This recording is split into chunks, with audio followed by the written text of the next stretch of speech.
Sexe, amour, séduction, amitié, ces 4 mots ont un point commun, la trahison. TF1 nous a supprimé Secret Story, alors Secret Story va revenir à nous.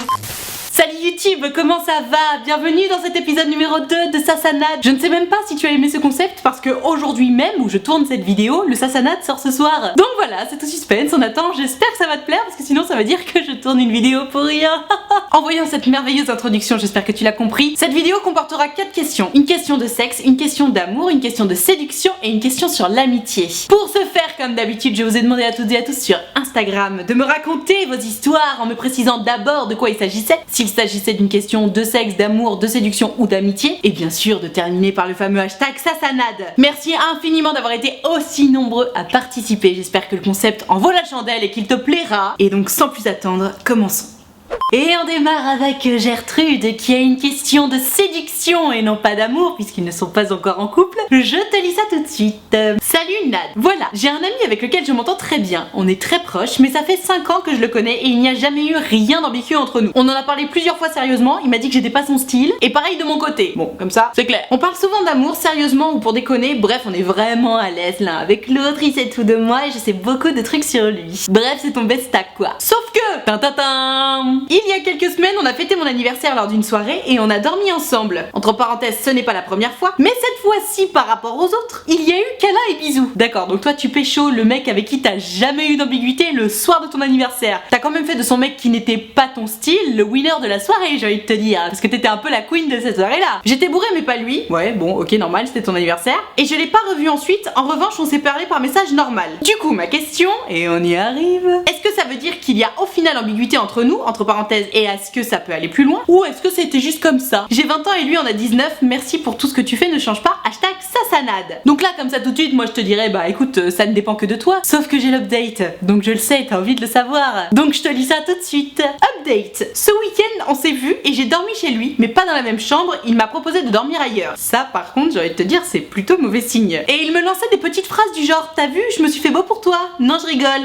Trop drôle. Ou alors quand je suis partie me coucher, il a insisté sur le fait que si j'avais un problème, je pouvais venir le voir. Ok, ça c'est plutôt bon signe. Sauf que on se voit moins souvent qu'avant, entre parenthèses question d'emploi du temps, et on se parle pas beaucoup par message, donc je sais pas trop quoi en penser. J'espère que tu verras mon message signé Gertrude. Sacrée Gertrude. Donc pour info, le premier message qu'elle m'a envoyé par rapport à son anniversaire, c'était le 20 septembre. Aujourd'hui on est le 7 octobre, donc ça veut dire qu'il s'est passé 2 semaines. On ne dirait pas comme ça, mais dans ces moments-là de l'histoire, c'est important. Donc ma chère Gertrude, bon t'es tombé love de ton meilleur ami finalement. Enfin, je sais pas si t'es déjà tombé love, mais en tout cas il s'est passé des petites choses avec ton meilleur ami. C'est marrant, c'est la 2e fois que je fais un Sassanad, c'est la 2e fois qu'on commence avec une question comme ça. Alors je vais pas commencer à paraphraser ce que j'ai dit dans le premier Sassanad. Déjà si t'as envie qu'il se passe quelque chose avec ton meilleur ami, j'ai envie de te dire fais bien attention parce que l'amitié d'un meilleur ami c'est précieux, etc. Bon, de toute façon j'ai envie de te dire vous avez péché, donc la question n'est même pas là. Toi tu me dis déjà est-ce que tu crois que je peux espérer quelque chose, etc. Donc c'est marrant parce que vous êtes quand même parti d'un postulat selon lequel vous étiez pas du tout attirés l'un par l'autre. Genre vous en avez beaucoup parlé, vous l'êtes dit officiellement, t'es pas son style, il est pas ton style, bref, c'est mort. Et puis hop, le soir de ton anniversaire, comme ça, la soirée où t'es la queen, bam, tu le pécho lui. C'est bizarre quand même, non? Et en même temps, j'ai envie de te dire, il y a pas de fumée sans feu, il y a pas de hasard. Bon, ce mec-là, oui, ok, c'était pas ton style. Et alors, qu'est-ce que c'est un style finalement? Tu sais, on a beau se dire, ah, moi j'adore les bruns aux yeux verts, ah, j'adore les bruns aux yeux marrons, ah non, moi je préfère les blonds aux yeux bleus. En réalité, tu tombes pas amoureuse d'une couleur de cheveux ni d'une couleur d'yeux. Tu tombes amoureuse d'une personnalité, d'une vibe, d'une façon de penser, d'un ensemble de valeurs et de comportements. C'est ça qui fait qu'on tombe amoureux de quelqu'un ou pas. Et c'est d'ailleurs ça qui fait que au départ tu fais non, t'es trop pas mon style. Et puis au final tu te dis putain cette personne je sais pas ce qui m'arrive mais elle m'intéresse, elle me fait quelque chose. Et c'est là qu'on peut parler de réels sentiments parce que t'es vraiment attiré par cette personne là qui au départ n'était pas ton style. Donc ma chère Gertrude, tu me dis oui, est-ce que tu penses qu'il y a moyen que ça continue, etc. Comme je te le disais après la première partie de ton histoire, j'ai envie de te dire bah ça ne dépend que de toi. Toi t'étais bourré et lui il était pas bourré. Donc on peut partir du principe que bon toi t'étais un petit peu en mode ah je sais pas trop ce que je fais. Lui s'il était pas bourré il savait pertinemment ce qu'il faisait, il savait très bien qu'il était dans le lit avec toi et qu'il allait t'embrasser, tu vois. Disons qu'il était en pleine possession de ses moyens et pas toi. Donc à partir de là j'ai envie de te dire, je pense que lui il a envie qu'il se passe quelque chose. Maintenant ça ne dépend que de toi. En revanche, maintenant que j'ai la 2e partie de l'histoire, donc qui date de 2-3 semaines après la première partie de l'histoire, bon vous avez continué à parler, très bien, bonne nouvelle. Il y a juste un tout petit truc que je comprends pas, c'est le délire de j'ai dormi dans une autre chambre que lui. Parce que attends, je comprends pas. Pour moi, si tu m'envoies cette histoire, c'est pour savoir justement si t'as des chances de sortir avec lui. J'ai l'impression que t'as envie qu'il se passe quelque chose avec ce mec, tu vois. Et à partir du moment où lui, clairement, on l'a démontré par A plus B juste avant, il a envie de dormir avec toi, il a envie qu'il se passe quelque chose avec toi. Toi aussi du coup, puisque tu m'envoies cette histoire et que on se doute bien que bah du coup t'as envie qu'il se passe quelque chose, pourquoi vous avez pas dormi ensemble? Parce que vous êtes des grosses flippettes. Ni l'un ni l'autre n'a eu les balls de dire à l'autre bah en fait tu me plais, j'aimerais peut-être qu'on refasse la même chose que la nuit dernière. Et donc comme des gros débilos,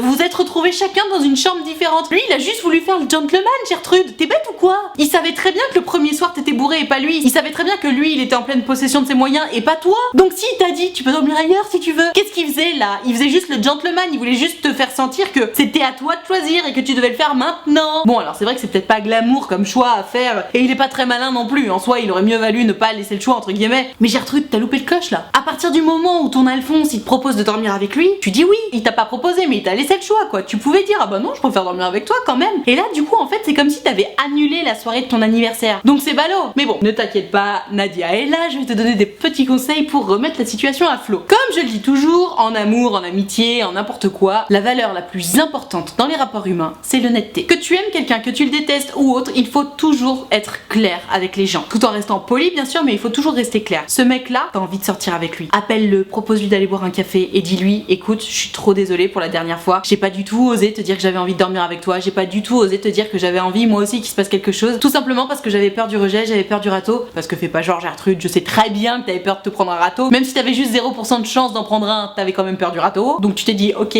au cas où je vais préférer aller passer ma nuit toute seule plutôt qu'avec le mec que je kiffe. Bref, donc tu vas boire un café avec lui et tu lui dis simplement, tu dis écoute je suis désolée, j'ai un peu perdu mes moyens l'autre fois, évidemment j'avais envie de dormir avec toi, j'ai juste pas osé, j'ai pas assumé devant toi et voilà j'aimerais savoir ce que toi t'en penses. Tout simplement il faut dire les choses, il faut mettre les choses à plat. Tu dis voilà moi je veux ça, je crois que tu veux ça, je suis pas sûre, qu'est-ce que t'en penses? Il faut faire ça, sinon ça n'avance pas. Tu sais il y a tellement de gens qui me disent ouais j'en ai trop marre, je suis célibataire, je rencontre personne et tout. Je dis ah bon et tu fais comment pour rencontrer des gens? Et ils me répondent bah rien. Bah t'étonnes pas que t'es encore célibataire. Et bah là c'est pareil Gertrude, si tu veux sortir avec ton Alphonse, si tu veux savoir s'il y a moyen de faire quelque chose ou pas, il y a un moment faut lui envoyer des signaux à ton Alphonse, faut lui dire que tu le kiffes, faut organiser des trucs pour le voir etc. Mais faut te bouger en fait parce que les choses ne se font pas toutes seules. Et encore une fois lui il a pris les devants la première fois. J'imagine que c'est plus ou moins grâce à lui qu'il y a eu bisous parce qu'encore une fois lui il savait ce qu'il faisait plus que toi puisque lui était pas bourré. Donc si tu veux ton Alphonse, tu lui proposes d'aller boire un verre que tous les deux, surtout pas d'intermédiaire, je l'ai déjà dit, et tu lui dis tout simplement ce que t'as sur le cœur. T'inquiète pas qu'il va pas te mettre avant pour aller boire un café ton Alphonse hein, s'il veut sortir avec toi. Mais n'attends pas trop non plus parce que après c'est comme ça qu'on loupe le train. Tu sais le mec bon t'es là, t'es un peu en bisbille avec lui, tu sais pas trop, il se passe un truc et puis finalement oui et puis finalement non et puis finalement tu sais pas et du coup après boum il trouve une autre Germaine et puis c'est terminé pour toi. Donc agis Gertrude, propose-lui d'aller boire un verre et dis-lui la vérité de ce qu'il y a au fond de ton petit cœur et tu peux lire les commentaires en dessous de cette vidéo hein. C'est sûr vous allez sortir ensemble. Il te lâche des trucs du style ah t'as vu je me suis fait beau pour toi. Si jamais t'as un problème pendant la nuit n'hésite pas à venir me voir. Allô ce sont des warnings en mode dors avec moi, dors avec moi, dors avec moi, dors avec moi. T'as juste 100% de chance qu'il veuille sortir avec toi ce garçon. Fonce Gertrude, fonce, voilà. On enchaîne avec une question de séduction parce que oui, la question précédente c'était une question d'amitié, ils étaient amis, ok? Et ouais, ça m'arrange. Avec Maëlys qui rougit tout l'automne devant les garçons, je te lis ça tout de suite. Salut Nad, je suis désolée de te déranger, je t'ai déjà envoyé un message où tu n'as pas répondu. Oui, ce sont des choses qui arrivent, vous êtes très nombreux à m'écrire. Désolée. J'espère que cette fois-ci tu le liras. Oui, je lis ton message. Au pire, tu peux prendre rendez-vous sur mon site. Si tu veux. Mon problème est simple. À chaque fois ou presque que je parle à un garçon, je deviens toute rouge et ça me gêne beaucoup. Ma bichette. Cela peut paraître peu, mais ça devient très vite chiant. J'espère vraiment que tu me répondras. PS je t'adore, #Sassanade. Et j'ai oublié, je pense que c'est plus une question de séduction. Absolument, ma chère Maëlys. Alors Maëlys, tu rougis devant les garçons et tu en souffres, je peux tout à fait comprendre. Parce que repartons sur des petites questions d'anatomie / biologie / comment fonctionne le corps humain. Pourquoi est-ce qu'on rougit? J'allais te donner une explication comme ça qui fait écho à mes vieux souvenirs de SVT, mais non, je vais trouver tout de suite la signification exacte. Pour l'embarras ressenti comme un stress, le mécanisme est le même. L'adrénaline sécrétée va être la cause d'une vasodilatation des vaisseaux sanguins au niveau du visage, des joues, du cou et du décolleté, d'où un afflux de sang et une coloration rouge. Tu l'as compris, c'est donc l'adrénaline qui fait que tu deviens toute rouge. Et donc si tu deviens toute rouge à chaque fois que tu croises un garçon et que tu lui parles, c'est la preuve que tu as une montée d'adrénaline à chaque fois que tu parles à un garçon, d'où le fait que tu deviennes toute rouge. L'adrénaline, tu sais, c'est ce qui fait que tu te sens un peu genre ouh, allez c'est parti. L'adrénaline, c'est le trac. Enfin, tu l'as compris, c'est l'hormone plus ou moins du stress / plaisir, il me semble. Bref, terminé le cours d'anatomie. Maintenant qu'on a un petit peu mieux compris pourquoi tu rougis, la question que j'ai envie de te poser, c'est pourquoi t'as un tel pic d'adrénaline et donc un tel pic de stress à chaque fois que tu parles à un garçon? Si tu veux arrêter de rougir devant les garçons quand tu vas leur parler, c'est à cette question-là qu'il faut que tu apprennes à répondre. Est-ce que t'as peur de paraître ridicule? Est-ce que tu as peur de te faire rejeter? Est-ce que tu as peur d'être moche? Est-ce que tu manques de confiance en toi? Est-ce que tu ne sais pas quoi dire? Est-ce que c'est tout ça en même temps? Bien entendu, entendu, je peux pas répondre à ta place, mais il faut absolument que tu trouves la réponse à cette question pour justement pouvoir travailler dessus. Parce que le fait est que si le problème c'est que tu te trouves trop moche et que t'as peur qu'on te trouve moche, ça va pas être le même problème à résoudre que si t'as peur d'être chiante et inintéressante. Même si au final tout est plus ou moins parallèle, parce que c'est quoi le problème? Quand tu parles à un garçon, tu es dans la séduction. Puisque tu es dans la séduction, tu as envie d'être aimé, tu as envie d'être apprécié à ta juste valeur. Si tu rougis, si tu stresses, si tu as un pic d'adrénaline, c'est parce que tu as peur de ne pas réussir à paraître tout ce que tu as envie de paraître, ou montrer tout ce que tu as envie de montrer. Dans tous les cas, ce qu'il faut que tu apprennes à faire, c'est apprendre à te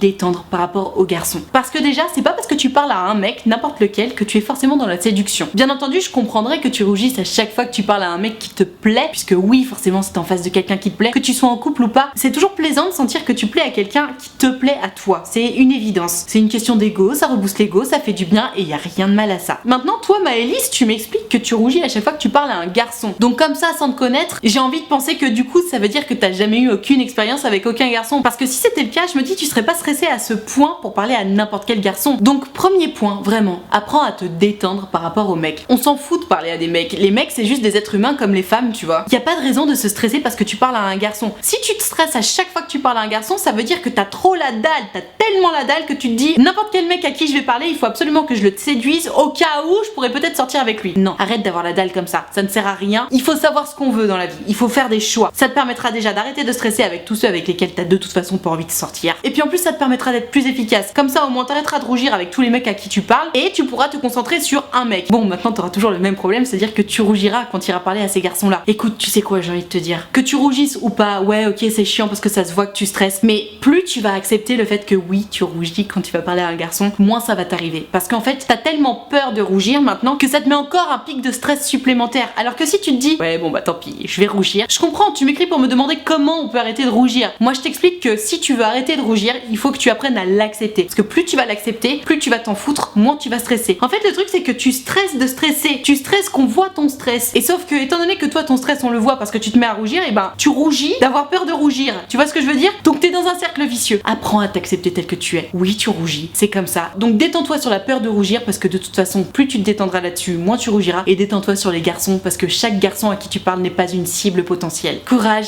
et calm down.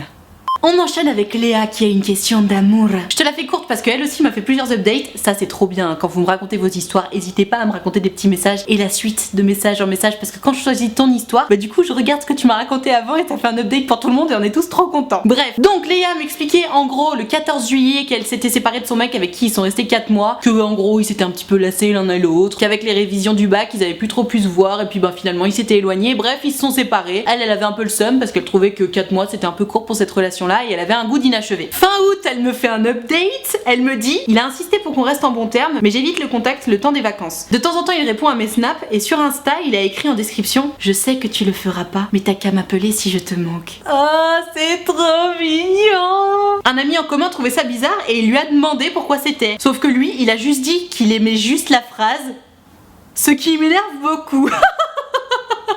Enfin, je souffre toujours beaucoup et il me manque. Penses-tu que je devrais essayer de le récupérer ou définitivement le bloquer? Merci pour ton aide précieuse, j'adore tes vidéos. #Sassanade. Ma chère Léa, ton ex, avec qui t'as quand même plus ou moins envie de te remettre parce que t'as un sentiment d'inachevé comme tu me dis, il a mis en phrase Instagram, il l'a mis et tu sais très bien que c'est pour toi. Il a mis, si je te manque, appelle-moi. Toi Léa, tu viens m'envoyer un message sur Instagram, t'as une chance sur 1000 pour que je prenne ton message à toi parce que j'ai beaucoup de questions tous les jours. Et donc plutôt que de faire la simplicité, c'est-à-dire appeler ton ex parce qu'il te manque, sachant qu'il a mis le conseil en description Instagram, tu préfères te dire tiens, je vais demander à Nad, je vais voir ce qu'elle en pense. Alors ça me fait très très plaisir. Mais Léa, de toute évidence, ton ex te manque. Vous êtes restés que 4 mois ensemble, t'as cette espèce de sentiment d'inachevé qui est terrible à vivre, genre on la connaît tous, enfin celles et ceux qui ont déjà été en couple. Si ce n'est pas le cas, ne t'inquiète pas, ça va venir. Appelle-le Léa. Et je te jure que si tu oses devant ton écran dire un truc du style mais oui mais notre ami en commun il a dit que c'était pas pour moi. Non mais Léa, juste si jamais tu penses vraiment ça, à ton avis, est-ce que ton ex, à ton ami en commun là, il va dire ah bah oui, bah bien sûr c'est pour Léa évidemment. Non, il va pas dire ça, il a sa fierté ton ton ex. Déjà, il a mis cette phrase-là en description Instagram. Il espère que tu vas la voir. Il continue à t'envoyer des réponses à tes snaps. Et toi, tu me dis qu'il te manque, mais tu l'appelles pas. T'es juste énervé parce qu'il a menti, clairement, hein, on va pas se mentir, nous, entre nous. Il a juste menti à votre ami en commun parce qu'il a pas envie de passer pour une lopette ou j'en sais rien de ce qui se passe dans la tête des mecs à ce moment-là. Appelle-le, Léa. Enfin, regarde les commentaires sous la vidéo, hein, mais clairement, tout le monde va te dire de l'appeler. Si il te manque, si t'as un goût d'inachevé, allez boire un verre, allez vous raconter vos histoires, dites-vous que vous aimez encore. Je peux t'en inventer 1000 des chansons comme ça. Il est à fond sur toi, t'es à fond sur lui, vous avez envie de vous voir.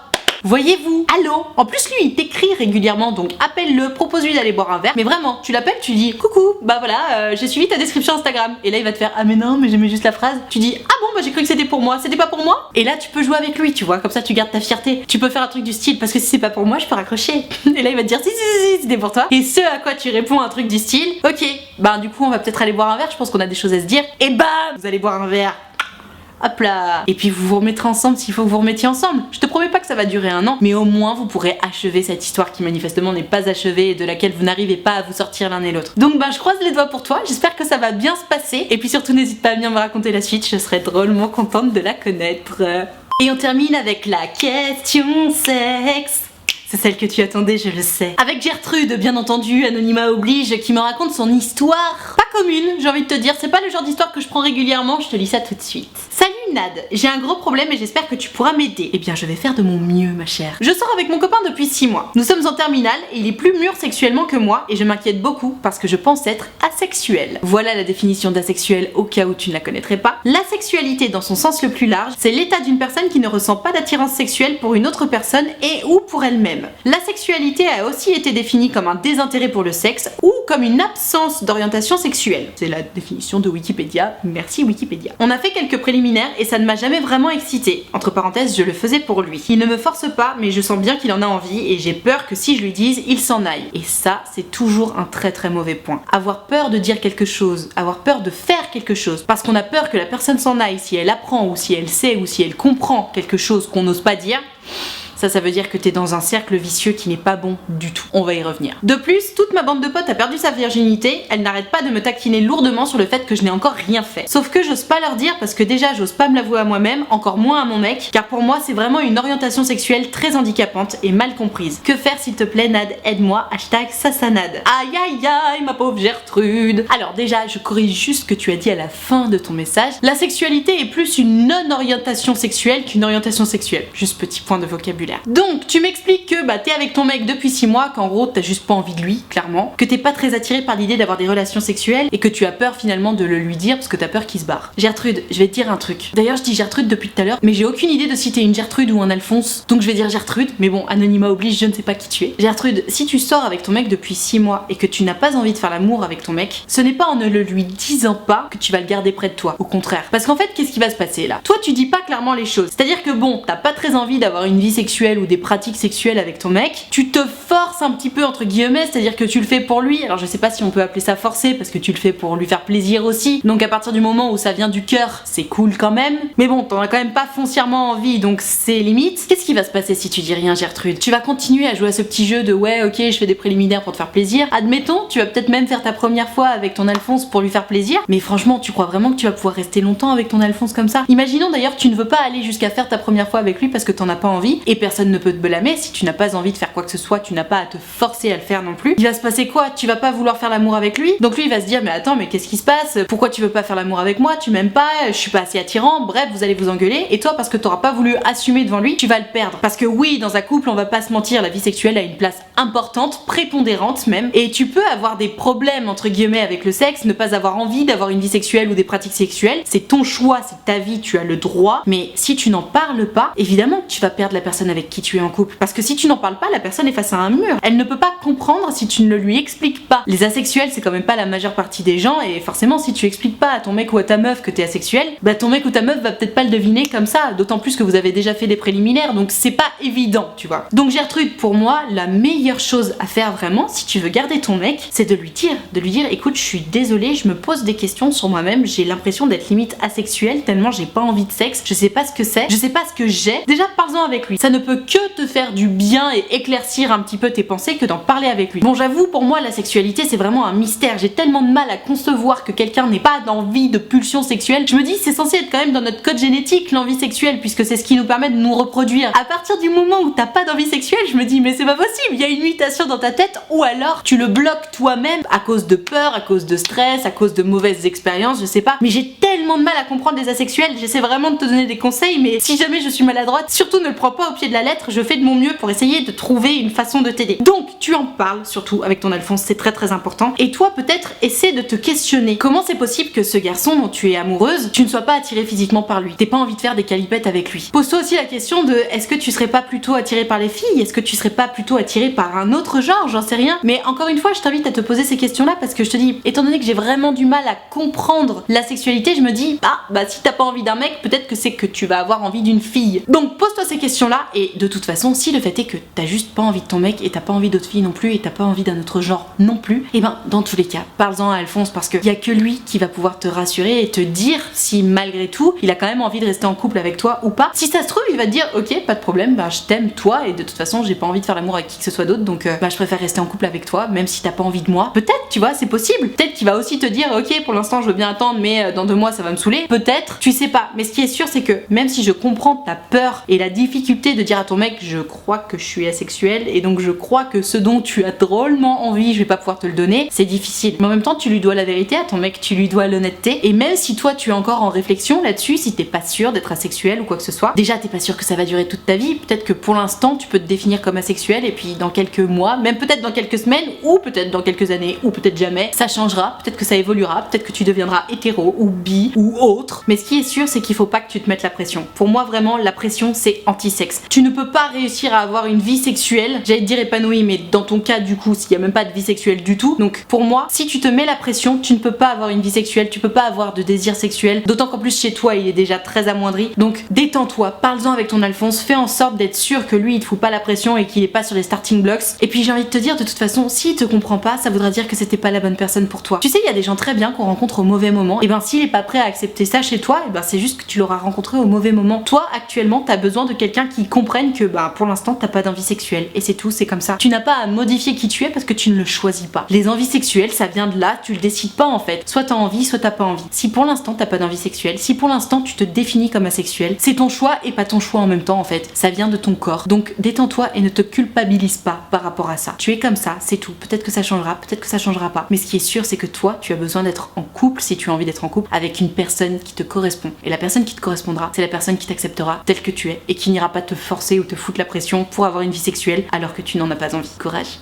Voilà, je vais m'arrêter là pour ce Sasadan numéro 2. J'espère que ça t'a plu, j'espère que toutes les petites questions que je t'ai choisies t'ont appris des choses, t'ont diverti ou que sais-je. En tout cas, paf, en tombe à la renverse, manifestement. Tu ne le vois pas très bien, mais il est clairement comme ça depuis toute la vidéo. Il faut vraiment que je lui trouve une petite table, pauvre paf. Si cette vidéo t'a plu, qu'elle t'a intéressé ou quoi que ce soit d'autre, pose-moi le pouce bleu s'il te plaît, fais-le vraiment, ça me fera hyper plaisir. Et bien entendu, si une de ces questions peut intéresser un de tes potes ou une de tes potes, n'hésite pas à lui partager cette vidéo. C'est important pour toi, c'est important pour moi, c'est important pour ton ou ta pote, bref c'est important pour tout le monde, donc partage. C'est à peu près aussi important que de s'abonner à cette chaîne YouTube d'ailleurs, donc fais-le maintenant. Tu cliques right now sur s'abonner et tu cliques sur la cloche. C'est également très important parce que ça te permettra d'avoir une notification à chaque fois que je sors une vidéo. La base, non? Si comme toutes les Gertrudes et tous les Alphonse de cette vidéo, tu veux pouvoir participer aux prochaines vidéos, c'est sur Instagram que ça se passe.